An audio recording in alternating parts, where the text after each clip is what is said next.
makes him, the guy that he is? What characteristics, what traits?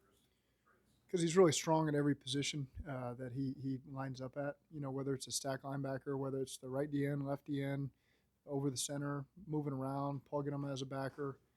They got different personnel groupings that are really focused around him too. It seems, and he's just really dynamic. He's similar to a lot of really good ones that we've been around. Von Miller's kind of the closest skill set I remember. So he's a really dynamic player. He affects every play that he's a part of. He can get after the quarterback. All of our guys got ready to be protect against him because he'll go against about all 5 players at some point. Up front.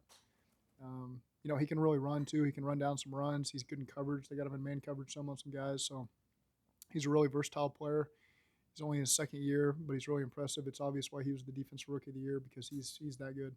Does that put pressure on your line to communicate throughout the game about with him specifically, just because, like you said, those personal groupings, the matchups, and things like that? I think they stress your communication overall, not just involving him, but just overall how their defense operates. They're going to really force the communication, and that's okay. We got to study it and be ready for it. There's a lot of chatter throughout the week about kind of your tendencies, what shotgun versus under center, how much you run pass, and when you're in both formations. Is that something that what do you make of that? Kind of what you feel? How do you feel like that looked on Sunday compared to what you might? Yeah, we utilize our game plan, whatever we think is fit for the team that we're playing against, and then we adjust accordingly.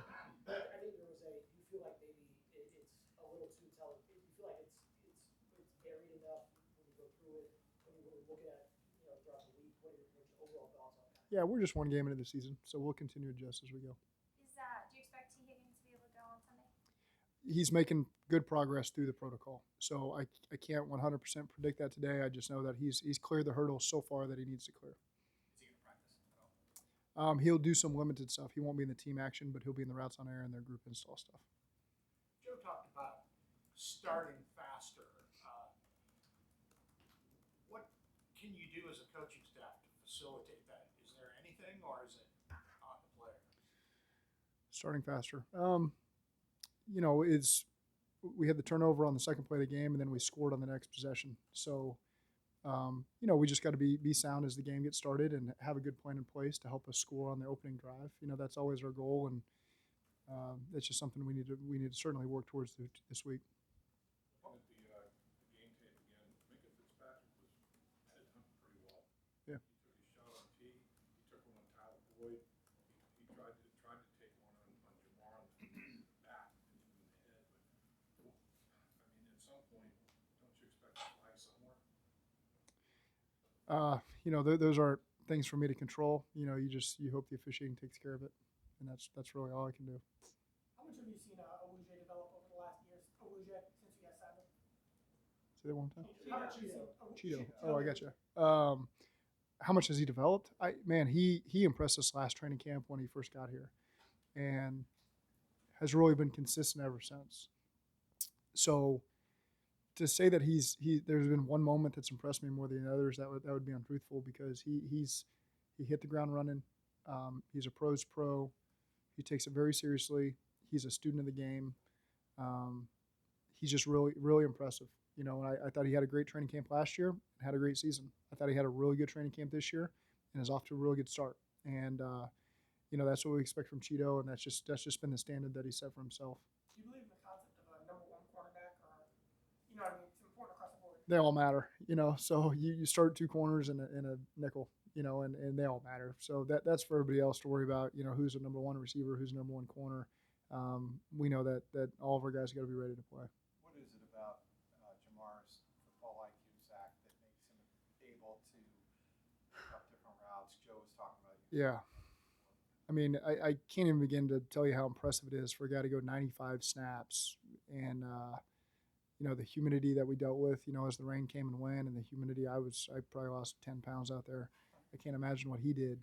But the consistency, we could count on him on the last play of the game, with the touchdown he scored in regulation. And all the way through overtime, we moved him like crazy because we were losing guys left and right. And so we just kept moving him around, things that he doesn't necessarily practice, but he's in the meetings, he knows the concepts. And so that shows you just his overall understanding of what we're trying to do, to be able to move him around in the huddle and him to quickly understand what we're trying to achieve and the detail that it needs to be done with. is really impressive. And so, you just walk away, not that we weren't already impressed with him, but just even more so for him to be able to do that 95 plays, play all the different positions, and continue to make every play that came his way was really impressive.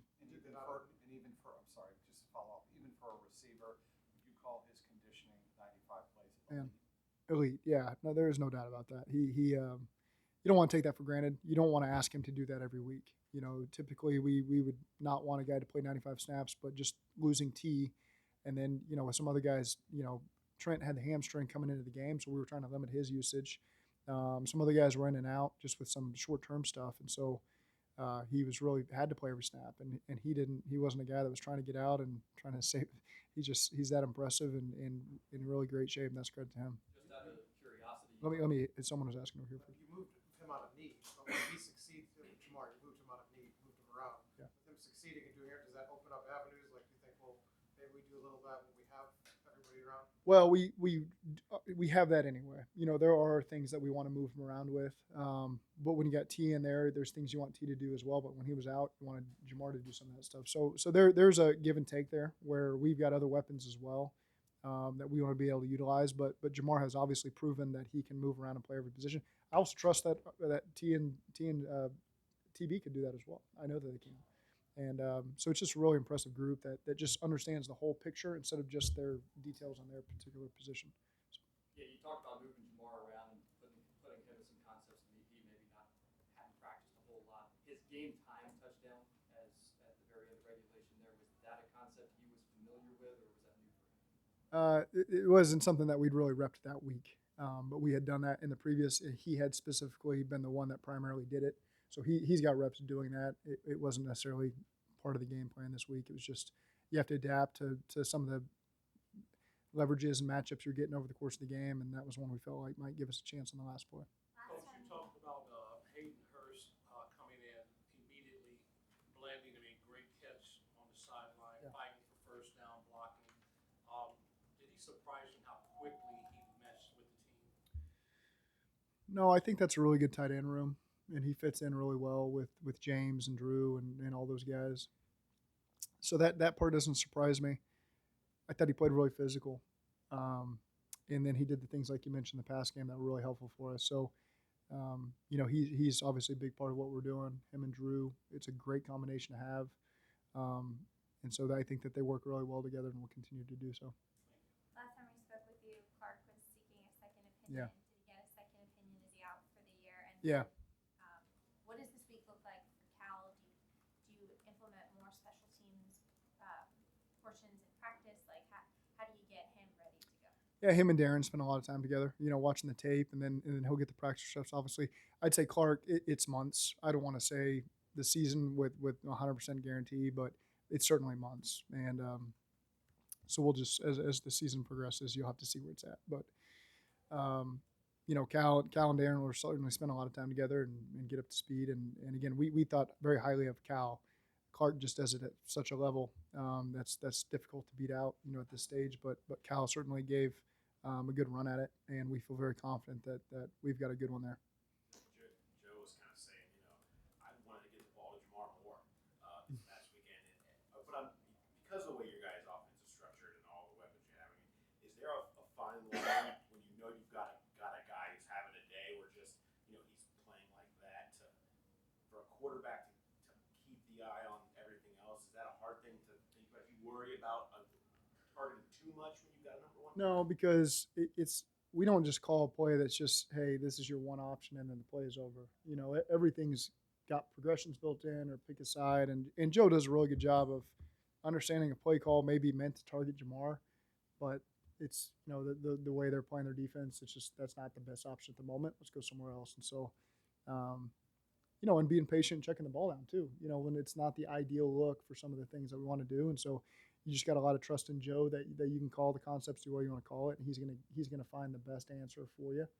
But we also know that Jamar is a premier player. Then you want to try to get him the ball as often as you can. That's usually a good thing when he's got the ball in his hands. Even when it doesn't look like a great look, as long as he's got the ball securely in his hands, usually really good things happen. And so you want to continue to explore that and take advantage of it. Joe talked about having a good ball there. Were there plays could have gotten it to him more? Did you go back to the tape and see? Man, there were even probably 3, 4, 5 more balls that you could have gotten. Yeah, I mean, not necessarily on the calls that we had. Maybe, as you watch, you always after the fact say, okay, I wish I would have called this play instead of this play and taken more advantage of it. So of course, there's always going to be that, whether we won or lost the game, that always comes up. Joey talked about having a good week of practice is kind of key, bouncing back from last week. Are Mhm. there things that you may do as a play caller, as a head coach, maybe get Joe in a good groove to make sure he's feeling really good at practice specifically as you guys start the week? I thought we had a really good week last week. Obviously, we'll see how this week goes. But I thought our guys really got in a good rhythm. I thought our defense played well from start to finish, and they gave up. We had a pick 6 on offense, and so really they'd given up 13 points in regulation, which is pretty strong. That's a pretty good standard to be set. And I thought our offense got into a flow.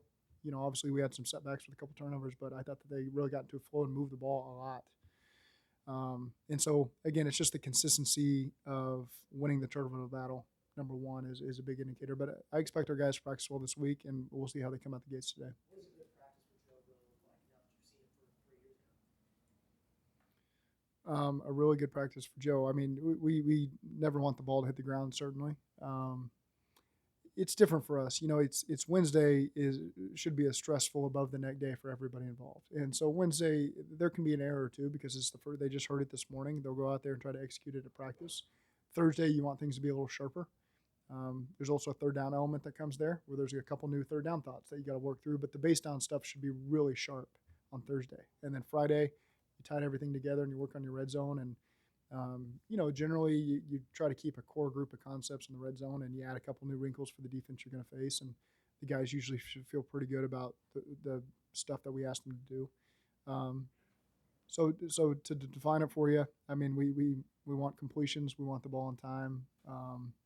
But there's also an element where some things are new for the first time. And it should be stressful for the quarterback, and that's okay. Looking at your defense, what did the unit do best on Sunday? I thought they tackled really well. I thought they were really tight in coverage. You think back to the 9 route that they caught. It's great coverage. He just made a great catch. Even on the goal line, Mike Hilton had phenomenal coverage on that slant route where I think it was Claypool caught the ball behind him one-handed.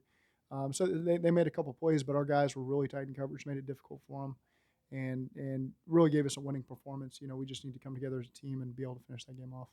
You said today is a mentally taxing day.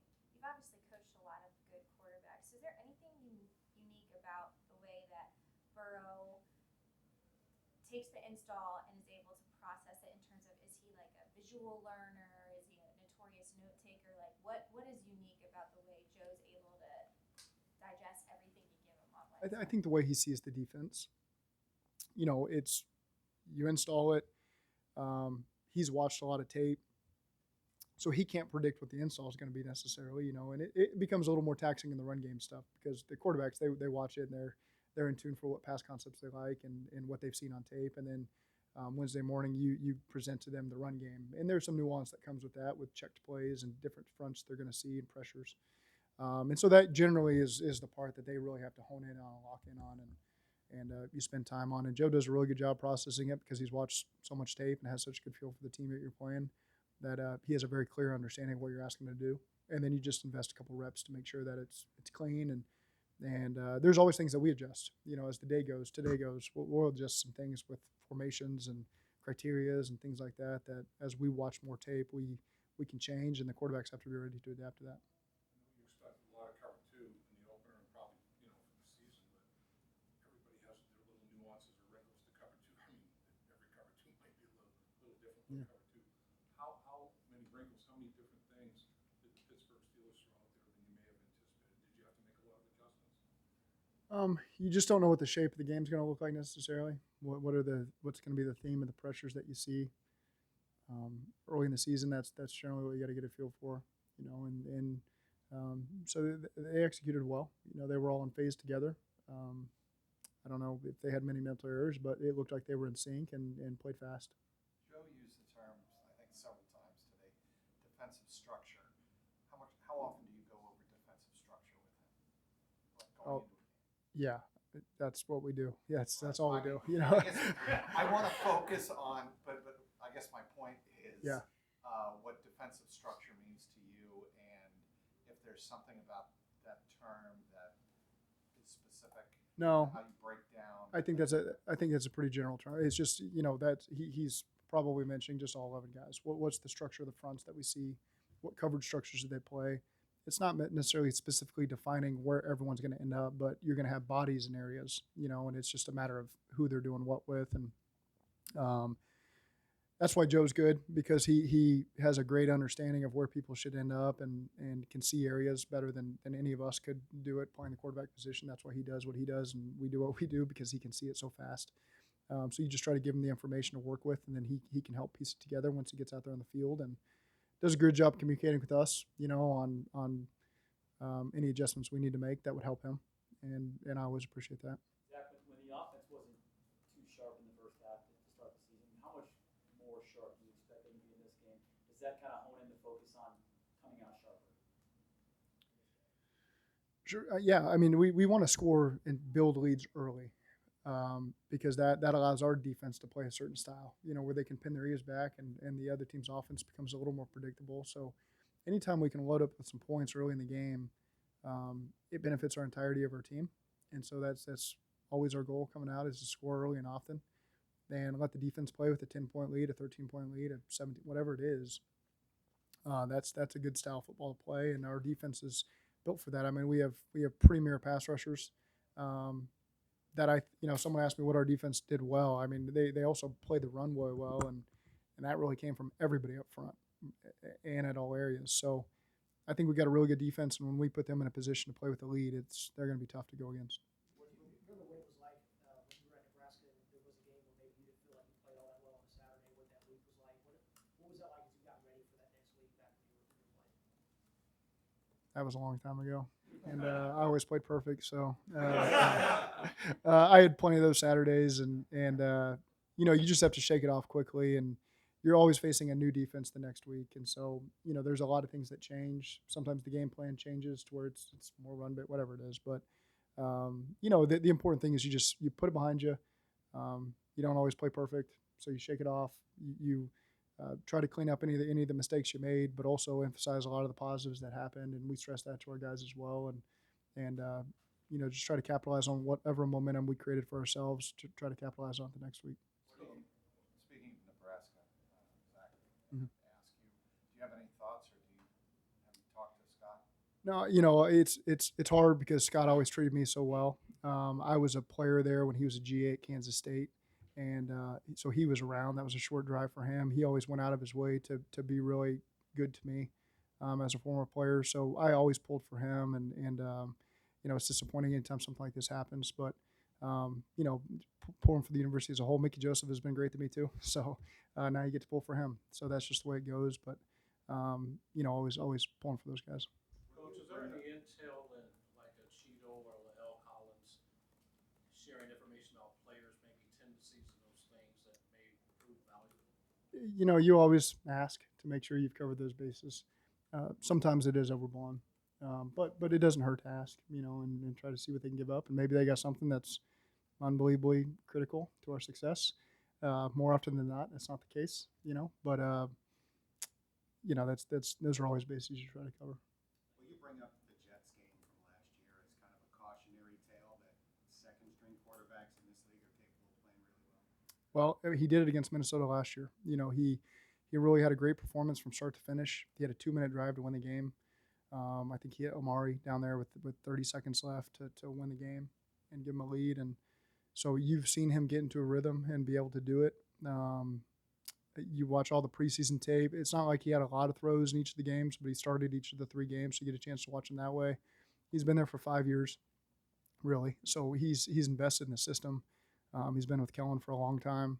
He's been with the DAG for a long time. So you expect him to be able to operate the offense the way that they want it operated. And so there's no guy that's really as invested as he is. And so, we expect to see a good player on Sunday and then put him in a position to help their team, try to be effective. How nice is it to have film of him, though, versus going against some backups? Yeah. He's played for them. Sure. Yeah, he has. He's played for them. He's been in the system for a long time. So that he knows everything and how they want to do it. And They obviously have a lot of trust in him. You know, Jason Garrett took him to New York with him, and so that goes to show you that they liked him there, and then they brought him back to Dallas. So that tells you a lot you need to know about, you know, a backup quarterback that's in their system. Talk about how Joe Burrow checks all the boxes. Is one of the bigger boxes what he did in this game. The fact that he didn't play very well to start the game, and it's really hard to pull yourself up by the bootstraps. Yeah. And kind of change that whole thing, and he did it from one half to another. You know, in the same game. Is that a big box? There's no question. However the turnovers come, to be able to refocus on the next play, because it can be deflating. You know, when a defensive end jumps up and picks off a pass, it's kind of like, man, it's one of those days, really. But to quickly put that behind you and regroup and just go try to attack the next drive and get points on the board, and that's what's impressive. That's what you take away from that game. Is we didn't do enough to win, but there was a lot of positives of our guys, you know, losing the turnover battle 5-0, but still fighting and believing that we were going to win the game no matter what.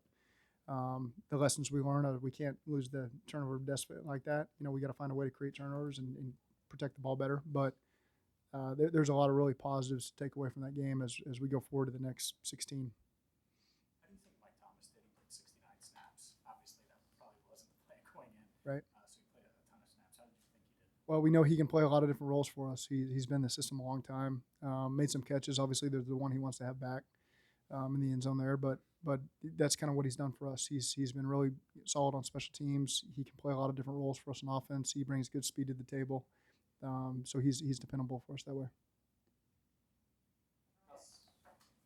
How similar or different do you expect their offense to look now that Dak is not there? I think Dak is one of the premier quarterbacks in this league, so he's irreplaceable that way. But like I said, Cooper's been there for since 2017, and so I expect the full scope of their offense to be available because he's been there as long as anybody else has, and they'll be able to do a lot of things with him. Okay, thank you. Thanks, Zach.